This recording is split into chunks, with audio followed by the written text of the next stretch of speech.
Hi, it's Katrina. Number 10. Human puppet. An archaeologist in the United Kingdom discovered an ancient corpse that appears to have been turned into some kind of human puppet.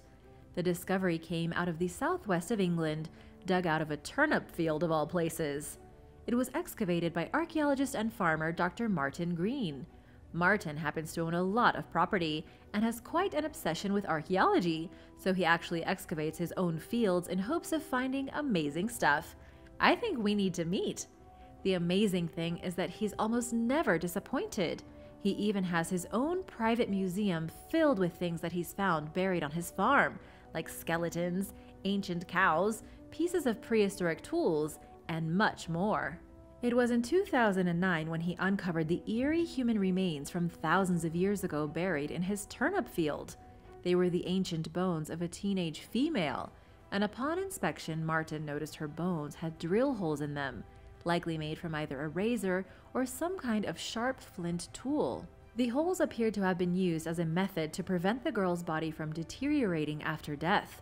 She had these drill holes in her legs and her arms, and it's believed that she had been strung together with primitive rope, like some kind of ancient human puppet. For some reason, somebody had tried their hardest to keep her as whole as possible after death. Whoever buried her wanted to keep her bones from separating, so they carved holes and made sure that each bone was linked together with string.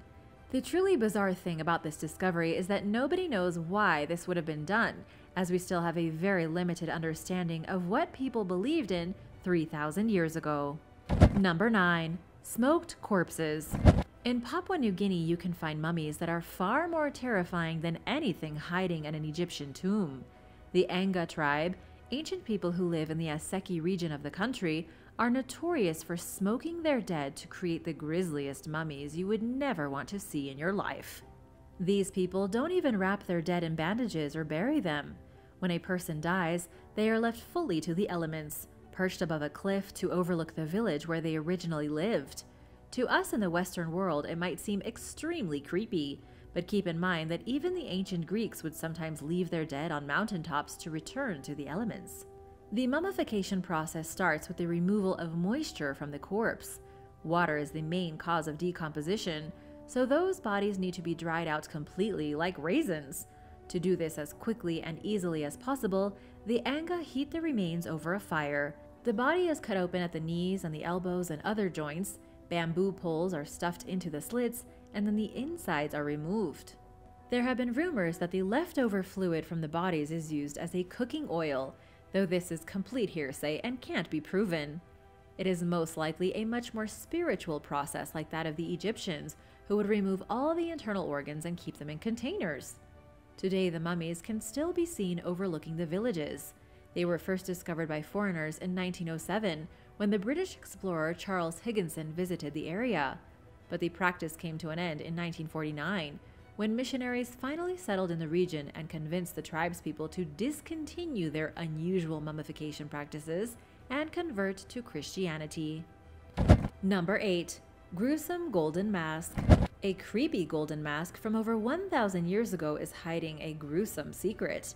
In Peru, a man was buried inside a tomb filled with an unbelievable wealth of artifacts, jewels, and pure gold.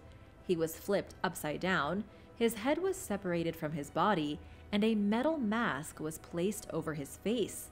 The mask is still around today, showing huge beaded eyes of pure black, a pair of decorative earrings, and a blank expression that's enough to give you the chills. And to make things even stranger, the mask, which was fastened to the severed head, and the body of the dead man were painted in streaks of red. This burial was discovered 30 years ago, and it creeped archaeologists out back then too. But it was only recently that a team of researchers from the University of Oxford took an interest in the mask and the red paint. They were curious what made the red paint last over 1,000 years in the grave. They soon identified the red pigment as cinnabar, but there was another ingredient as well that bound the paint together and made it more robust. As it turned out, the second ingredient was human blood. The people responsible for the grave are known as the Lambayeque culture, and they predate the Inca by quite a lot. They lived in Peru between the 8th and 14th centuries and were obsessed with gold. The man buried here had 1.2 tons of treasure in his grave, most of which was gold. But why his head was taken off and he was buried with a mask of blood is still a total mystery. Number 7. Mass Peruvian Grave.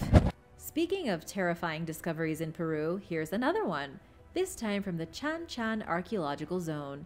This is the location of the largest city anywhere in the Americas before the Spanish arrived. The Chan Chan people, also called the Chimu, came after the Moche culture and flourished from the 12th to the 15th centuries, just up until the Inca arrived. Chan Chan was the main city, with excavations going on here consecutively since 1969. That's how large the city was, even 600 years ago when it collapsed in 1470. Found in this enormous ancient city was a mass grave. The grave contained the ancient remains of 25 young females, all members of the Chimu culture. These skeletons date back to around 1100 AD, or about 1,000 years ago. What's so strange is that none of the females were over the age of 30, and they were all buried in a seated position with their legs crossed. According to John Juarez, one of the men behind the excavations, it's likely that the women were garment makers. They were found with tools of their trade buried beside them, such as needles and spindles. But nobody can figure out why 25 garment makers were all buried at seemingly the exact same time. It may have been some sort of ritual sacrifice, but it is unlikely since there doesn't seem to be evidence of violence.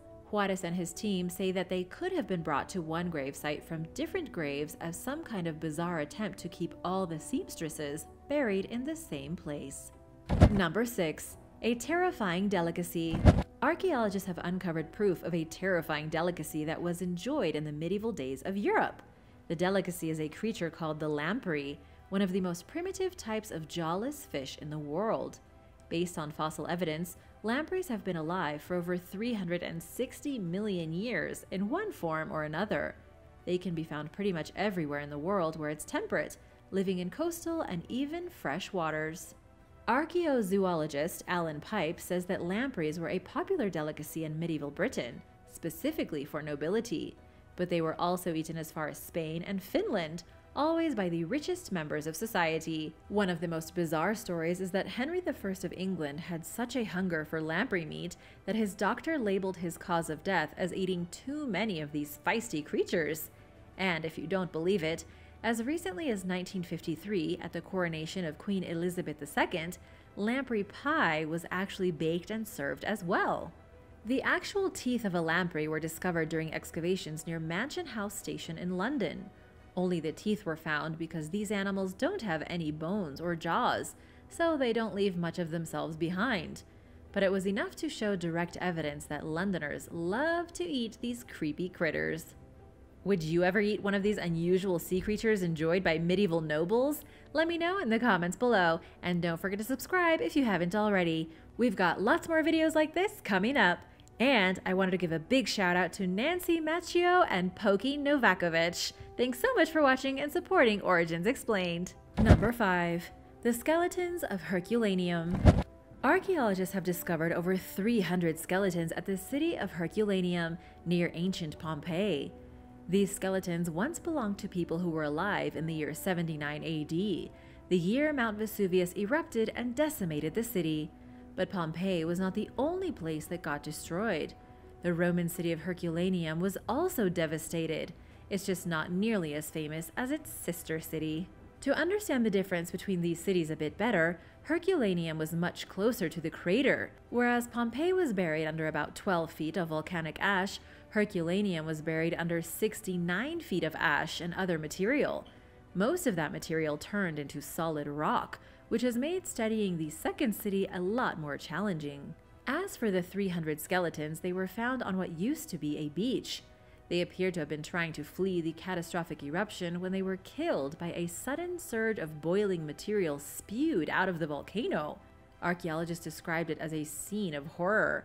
They were only about 4 miles from Mount Vesuvius when it erupted, meaning they would have been practically incinerated immediately as they ran, preserved in rock for 2,000 years. Number 4. The Spiked Vampire. An extremely rare skeleton was discovered in Britain, with spikes jabbed through its shoulders, through its heart, and even through its ankles. Archaeologists say whoever buried this individual must have thought they were a vampire. What makes it so rare is that it was discovered in Britain, whereas most vampire burials are found in Eastern European countries like Romania. The person died sometime around the year 550 or 600, at the height of medieval paranoia. It's impossible to say what the locals thought this person was. It could have been a vampire, or it could have been a werewolf or a ghoul. The only thing that's certain is that the metal spikes stabbed through their body were to prevent them from ever getting out of their grave and feasting on the flesh of the living. Number 3. City of the Dead. During routine excavations at Park Street in Birmingham in the United Kingdom, workers discovered human bones. At first, it seemed like maybe there was a small graveyard or something underneath the street that people had forgotten about centuries before. But once the archaeologists arrived, it became one of the biggest archaeological discoveries in the history of Birmingham. Over 6,500 skeletons were found right underneath the street. It turned out the road was actually a cemetery way back in the 19th century. The city of Birmingham was built quite literally on the backs of its workers. The skeletons that were exhumed from the massive grave were in rough condition. Some were babies and kids without coffins, some of them had their feet or hands missing, and many of the dead bodies were buried with bowls of salt. Why bury the dead with a sprinkle of salt? It was because prior to the 19th century, when a lot of these people were buried, the locals believed that salt would keep away evil spirits, and even the devil. The only way to prevent their loved ones from having their souls stolen after death was to bury them with a bowl of salt. Further analysis of the corpses showed that many of them had scurvy or rickets. They were in poor health when they died, and they had atrocious nutrition. They were most likely the inner city workers from hundreds of years ago who were buried in a kind of backlog cemetery for the poor. Number 2. Skulls of the Huns. When it comes to terrifying skulls, nobody can beat the Huns. The Huns practiced extreme cranial modification during the 4th century AD. At least 23 deformed skulls were found in the Republic of Georgia, 17 in the country of Hungary, 13 in Germany, and 2 in the Czech Republic. All of these deformed skulls date back to what is known in European history as the Great Migration, which lasted between the 4th and 7th centuries. This was the same time that the Huns moved out of Russia and into the territory of the Romans, killing, burning, and looting all that they could. For the Europeans, the Huns weren't just terrifying because they were savage warriors, they also looked imposing because their skulls were way too large. Many of the Hun warriors practiced cranial deformation, making them appear alien and horrifying to the Europeans they were invading. They literally looked like nightmare warriors. But what's curious is that after the Huns invaded Europe, locals started to deform their heads just like them.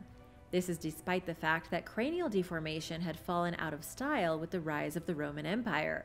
It had been popular during the Bronze Age, but nobody really did it any longer, until the Huns showed up and started a revolution. It was the influence of the Huns that led to another 300 years of skull modification. Number 1. The Tarim mummies. The Tarim mummies were discovered by European explorers in the early part of the 20th century, deep in the deserts of western China. Many of these mummies were pulled out of the Xiaohe tomb, where they had been sleeping soundly for thousands of years.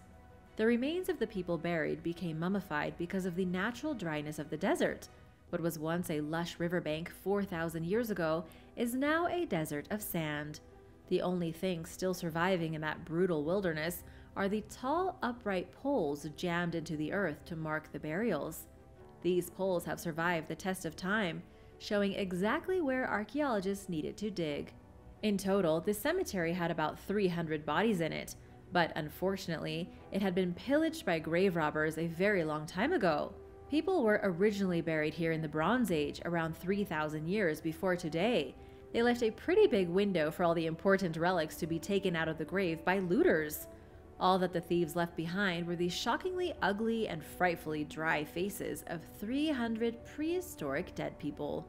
Thanks for watching! Which amazing archaeological discovery creeped you out the most? Let me know in the comments below, and be sure to subscribe if you haven't already. See you next time! Bye!